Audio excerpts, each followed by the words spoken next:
Hello, YouTubers. This is Dave with Smize Flies. Thank you guys for joining in. I appreciate you guys viewing. Today's tie is going to be what's called a gray fox nymph.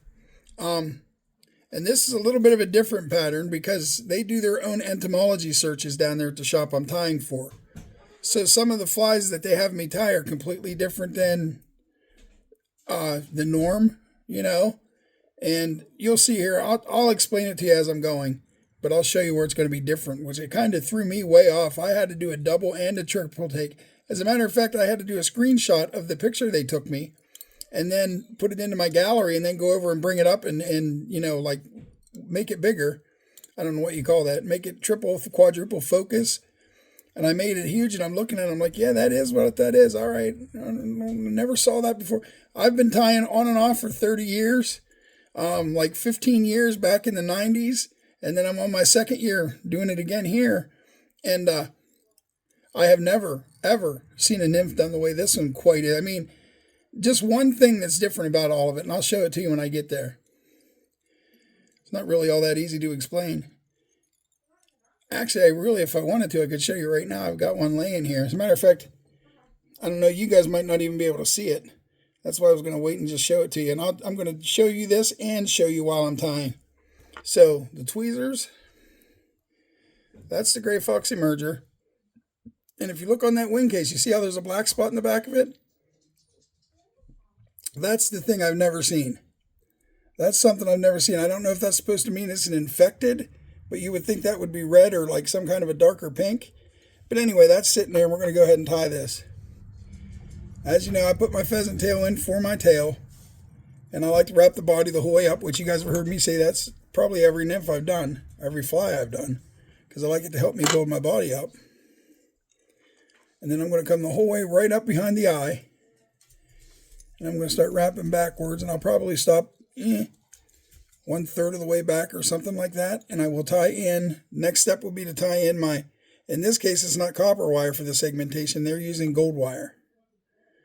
And what I love is not only did they send me pictures of what they wanted, which is kind of neat because they haven't finished the book with the recipes yet of the things they want. This was his idea, and I think it's a great idea because what had happened is they decided to do their own book because they have they have more than one tire, let's just say that.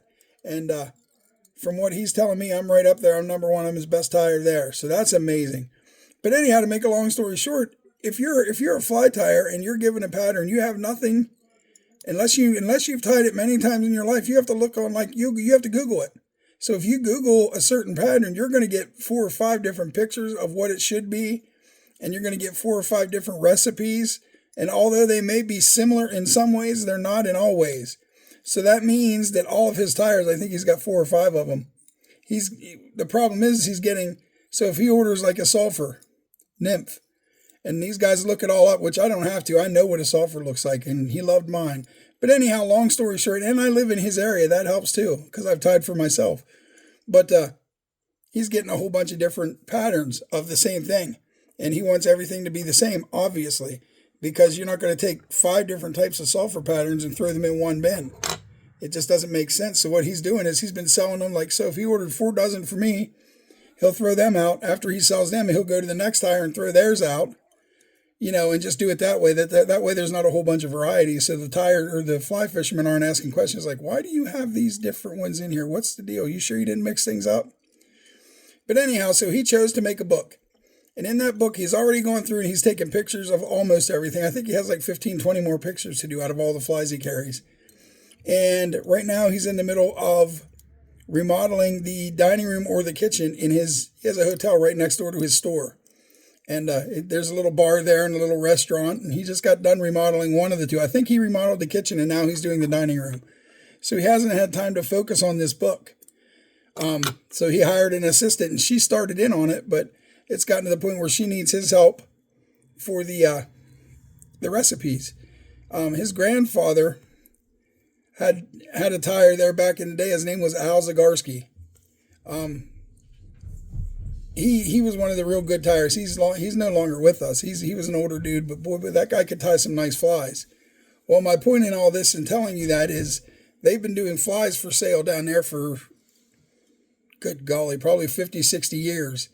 And they're still using the patterns that sell down there that work on his waters.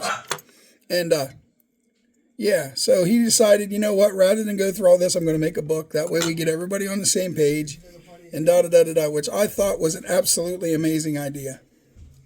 So I just wrapped the body in, and now I'm wrapping the segmentation. And some people, when they're putting the segmentation in, they think they have to put it real close and get a whole bunch of wraps. Honestly, depending on the size of the hook, you only really need 3 or 4 wraps to make your segmentation. That's all it takes. Sometimes you go overkill and it doesn't look right, because what it'll lead to is there'll be more wire than dubbing or whatever you may be using for the body shining through. So you really got to watch what you're doing. There has to be proportions. And I don't know, well, you guys don't follow me on TikTok, I don't think. Some of you may. But I just put a photo over there of the, the Quill Gordon emergers that I tied. I did 4 dozen of them. I took like 8 of them and laid them out and put them up and said, consistency is everything in production tying. Because it is. I mean, you would think all 8 of those flies, you'd think they were, what would that be? Quintuplets? Something like that? There was like 8 of them and they all looked exactly the same, which that's what you want to do. You don't want to be giving a guy flies that look different. You want them all to look the exact same. And I don't know why I always think that when I put stuff up on social media that I'm doing it here. Because I've been doing TikTok way longer. Facebook before TikTok. So, anyway, I'm getting off subject. Which is nothing new for me because I just like to chat with you guys. That's why I keep saying I can't wait till I hit 1,000 followers, because I'll be able to have you guys comment with me and we can talk back and forth. For me, that's very important. I like being able to connect with my audience. You know what I mean? With the people that are coming to watch me. I hate to say audience because it makes it sound like I think I'm some celebrity when I'm not even close. I am simply a speck of dust on this earth like the rest of us. We all have a gift and we should all share it with each other. One of my gifts happens to be fly tying. That, and I've got a gigantic heart and I'm a good guy. I really care about people because I seriously believe in the one commandment, one of the 10 commandments. It says, do unto others as you would have them do unto you. So I treat everybody with love, respect, just because I believe everybody needs a little love, especially in this dark ass world right now. Things have gotten so ugly on our planet right now. I got a little joke for you guys. I don't know if you guys heard it or not, but the Amish Powerball is up to 10 dozen eggs. That's funny shit, isn't it? Somebody told me that the other day, and I thought I was going to wet my pants laughing at that. That was epic. But nonetheless, we're going to tie in this wing case, which is a color called Gold from Fly Tier's Dungeon. You get a pack of 5 yards for $1.05. And I like using it because of the color. And another place to get some real good material like that, which would be kind of sort of vinyl, it's almost like a thin skin. It's called Gatorback over at theflysmith.co, which I may have told you about that already. And I'm sorry that I talk about that a lot, but I am the brand ambassador. So it's kind of my duty and my job. Not that I get paid, but it's my responsibility, let's call it that, to be able to rep his product and help his brand. And so far, from what I understand, I'm doing pretty good with it. I've been doing it for over 2 years, about 2 years on the nose now. And I just know for a fact I've sold a lot of bobbins and things of that for him, which I think that's great. He watches my stuff. He still supports me to this day. He's the one who sent me all the stuff I have, as you've probably heard in other videos. And if it weren't for him, I wouldn't have anything going on. I wouldn't be anybody. I'm not anybody. I mean, I wouldn't have a name in the fly tying community. And I have definitely got myself a name in the fly tying community around here now, thanks to Brian.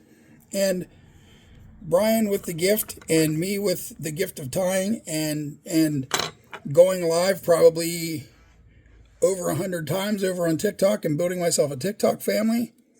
And I just chose, I don't know what made me do it, but I was like, you know what, I'm going to try YouTube.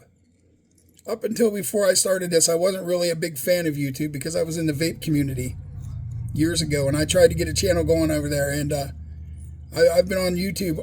This channel's been on YouTube for 10 years, and I think I had 53 subs, And now I'm up to 88 since I started tying. So I'm picking them up pretty, not great, but I mean, I'm happy with it. I'd love to be up to 1,000 so I could go live with you like I just said. But yeah, I was a moderator over in the Flysmith chat. That's who Brian is. And I had seen many of people come in because they knew Brian was, had a big heart and he liked to bless people. And they would come in, be there every night for months on end until they got what they wanted. And they would get what they wanted from him, and then you wouldn't see them again. And that kind of shit broke my heart. So when he sent me this stuff, I wanted him to make sure that I wasn't just some chump that was out to take him for nothing. I didn't even ask him for this stuff. He offered it. We got to chatting one night in one of his lives. And questions came up, and I answered them like, what do you tie? And I said, well, I used to. I haven't done it in years. Matter of fact, what brought me here is I thought you were my cousin, because I have a cousin, Brian Smith. And anyhow, to make a long story short, here we are. He sent me all this stuff out of and I mean like $5,000 worth of shit. We're going to call it $5,000. There might have been more in today's money. And that's what got me started. And I made it my mission to try to show Brian that he did a beautiful favor and bless someone that's going to actually appreciate it. And I'm going to try to make something of myself. And I'm not saying that I've made myself a great name in this community. One thing I have done is I've spread a lot of love. I've helped build the TikTok community to where it's at now. I kind of ran with what Brian had started, and I'll always be repping the Flysmith. So if you're tired of hearing me talk about the Flysmith, not being rude at all, you might not want to keep coming back because you're going to hear me mention him a lot. That guy is not only the one who got me started, he's become a damn good friend of mine. A damn good friend. Like every here and again, he'll joke with me and he'll call me dad, and I call him son. Like we're tight. We've been on the phone many a nights. I know a lot about his life as being a good friend, and I just love the guy to pieces. He's a wonderful human being. He really is. And I'm a firm believer in God, so I believe that, God puts people into your life for a reason, and I know why he put Brian in mine. Because I needed Brian, didn't even know it, and I know he needed me as a friend. He needed someone to support him and treat him equally instead of everybody taking advantage of him. And he's come a long way with that because he kind of stopped doing the gifting things. I mean, he will send out bobbins to people. I bet you he sent out a couple thousand free bobbins of the ones he makes, the Flysmith bobbins, the one I'm using in my hand right now. Except the one he sent out the most was probably the live wire, which was one of his first conventional bobbins he made. Which, I'm not joking. This isn't me saying this because I'm his ambassador. You can ask anybody. By far, that's the best bobbin I've ever felt and used in my hand. Although I do like his tension bobbins. Don't get me wrong. I'm not saying that. I'll show you the live wire. Right here's one of them. Right there. And just the way they're constructed. It's got a nice, an insert in it. And I like the legs here because you can squeeze them and use that as a brake, almost like a tension thing. So you could crank deer hair with it and have no problems. These things are very strong and very beautifully made. And if luck runs well, he had another model he did, but it's been discontinued because it was reminiscent of another company's bobbin, and he didn't want any trouble with them, so he discontinued them. And I just happened to get lucky enough that I was in the community and somebody was doing a giveaway, and it happened to be one of his bobbins, and I won it. Me and a couple other guys did, because he was doing the giveaway, he's like, go ahead and give a couple more away. I've got them. I'll donate them. And that's just the kind of stuff he does all the time. I can't find it right now, guys. I'm sorry. But anyway, back to the fly. What you just saw me do there is I just tied in. So when you have a wing case on a nymph, sooner or later they're going to turn into an emerger, which means all the hairs are going to bust out from underneath the wing case, which is this piece right here that I haven't quite tied up yet. That's what this is going to be. And then they're going to stand up. And then the next thing you know, they're going to go from emerger and they're going to work their way to the surface and come out and be a dry fly. And then the wings that they have are going to fall apart and turn back into fibers like this and fall on the water, and it's going to be a spinner. So, yeah, anyway, these here are a few of the hairs that come out on the side of nymphs. Like, in my opinion, I have yet to see a nymph that I've found under a rock or in the water or wherever I may have found it that didn't have a few fibers. Some have more than others, don't get me wrong. And, but I don't know. I've seen some people that tie nymphs that don't have that, and I'm thinking, wait a minute, man, is that really a nymph? Or is this just something that you decided? Because One thing about fly tyers is they do want to come up with their own patterns. And that's because you can make money at it. You can turn them into places like Umpqua. And if they accept it, they will take over the tying of it, and they will production tie that. And what they'll do is they'll contract you. And I think it's like you get 8% and they get the rest. And here's the way you have to think there. How do I want to say? 8% of a watermelon is better than 50% of an orange. And hopefully you get the connotation there. But the analogy is important. They'll take it worldwide, and they've already got people contracted to carry their flies. So you're being put in you're right out there with the masses. So if you only get 8% of that, that's a big deal, because it's better than only having a couple of shops that are going to carry your fly, because you're not going to sell anywhere near as many in a small shop as you will if you have every shop under the sun carrying the flies. It makes perfect sense. It really does. All right, so I just pulled the wing case over. And when I'm done, even though it's going to be hard to move this, I like to give it a little shit. Sorry, guys. Sorry for swearing the whole nine.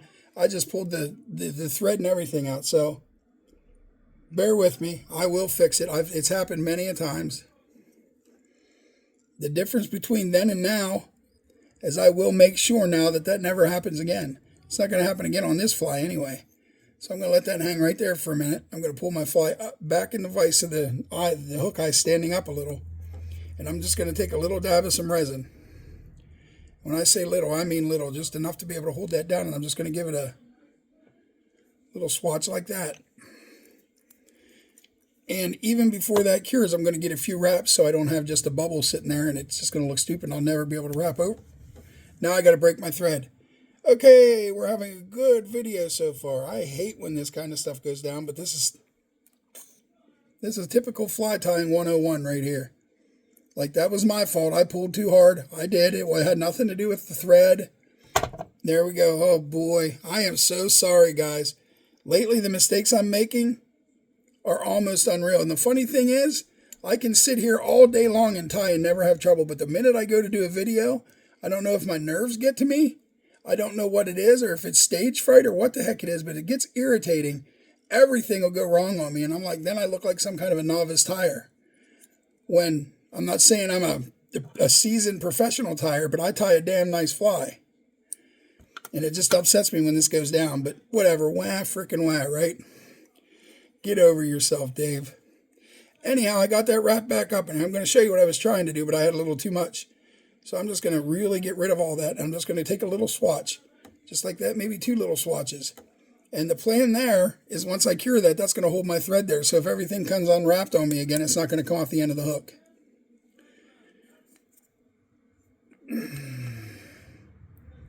Okay, so now I'm going to pull the wing case back over again. Make sure that I have each side of these fibers that are supposed to come out from the wing case. Make sure that I have them split to each side. So I'm wrapping this vinyl right up the middle. See how that is? That would have slid right off the end and started unwinding any other time. Okay, now I'm going to do a pinch wrap and catch it right there. Now I know I've got it where I want it. And I will continue to wrap in this one area until I get enough there that I feel confident enough to cut that wing case that this won't slip back on me and cause me all kinds of shit. So I'm going to pull this up. Sorry about the language again. Pull it up. Give it a snip right there. And I'm going to save that because that'll go for another fly yet. And I'm going to go ahead and I'm going to make the best of a bad situation. And this is a pretty big head on a fly, but that doesn't hurt anything. That's why I built it up so big, because it is bigger than, not bigger than it should be, but bigger than, you know, maybe some other flies might be. I like doing this. And the people that I'm tying for like it that way too. So if I'm pleasing the people I'm talking or tying for, then, you know, it's a win-win. And from what he tells me, he's been getting an awful lot of compliments on my flies, like my March Brown. Any of my dries I tie for him are all done with Wally wings, which is, I've done a video here on that. It's taking a mallard flank feather and turning them into wings, which, what an awesome technique that is. I just think that's neat as anything to see that done. Not just being able to see it done, doing it myself now is, I really enjoy them. as I think I've told you guys already before. I'm sorry if I repeat myself on a lot of things. But again, a lot of that is nerves. Now, I could have swore I did have a lighter sitting here, but somebody must have needed one and took it. Oh my gosh. I wish people would just learn to leave their hands off my fly tying desk. I'm going to put a sign here, stay the hell away from my fly tying desk, so I don't have to look like an idiot when I'm trying to do a video and I can't find what I need because you needed a lit cigarette light. All right, I'm going to snip this right up against there instead of trying to burn it out. And it doesn't hurt to use your lighter to burn that stuff out because all you do is you grab the fibers here and hold them back. You know, like that, and you have your head out and you can just hit it with a lighter and burn all the extra fibers out. But I like to use a cautery pen, which I've got one sitting right here, but the batteries are dead on it. And I didn't feel like sitting here and changing them right now when I've already held you guys here longer than you need to be. So I'm using UV Crafts resin, and I'm putting it on the head, top and bottom, even though it's going to soak in. And I don't know if you watch close enough, if you can see that. You can see it. I can see it soaking in as we speak. But I like to leave that little bit of a shiny spot right there. It's almost like a hot spot of sorts for the flies to see, something that's shining in the sun, like especially on a sunny day. That thing's going to shine and it's going to cause strikes. And it's just something, you know, I feel is absolutely necessary to do. Oh, wow, and that dried real quick, even with a crappy flashlight.